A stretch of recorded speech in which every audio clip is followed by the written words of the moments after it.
चंद्रपूर जिल्ह्यातील सेंदेवाही वनपरिक्षेत्रातील गुंजेवाही जंगलात गेल्या काही दिवसांपासून दहशतीचं वातावरण निर्माण करणाऱ्या आणि तेंदुपानं तोडण्यास गेलेल्या 4 महिलांचा बळी घेणाऱ्या नरभक्षक वाघिणीला वन विभागाच्या विशेष पथकानं अखेर जेरबंद करण्यात यश मिळवलं आहे।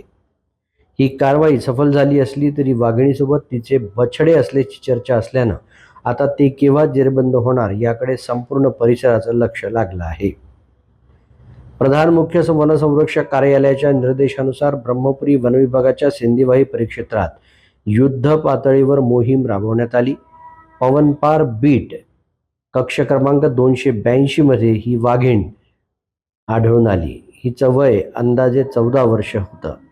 उपवनसंरक्षक डॉक्टर कुमारस्वामी, सहाय्यक वनसंरक्षक जे अरविंद आणि सेंदेवाहीच्या आरएफओ अंजली बोरावार यांच्या मार्गदर्शनाखाली ही कारवाई पार पडली। ताडोबाच्या रॅपिड रिस्पॉन्स टीमचे प्रमुख डॉक्टर रविकांत खोब्रागडे आणि शूटर अजय मराठे यांच्या टीमनं वाघिणीला अचूक निशाणा साधत ट्रँक्विलाइज केले आणि सुरक्षितरित्या जेरबंद केले। या घटनेमुळे संपूर्ण महाराष्ट्र हादरला होता। वाघीण जेरबंद झाल्यानं ग्रामस्थांनी सुटकेचा निश्वास सोडला असला तरी अद्यापही परिसरात भीतीचं वातावरण आहे। हल्लेखोर वाघीण हीच आहे का असा प्रश्न उपस्थित केला जात आहे। मात्र गावकऱ्यांच्या मते वाघिणीसोबत बछडे असल्यानं बछड्यांचा धोका कायम असून वनविभागानं तातडीनं त्यांनाही जेरबंद करावं अशी मागणी स्थानिक करत आहेत।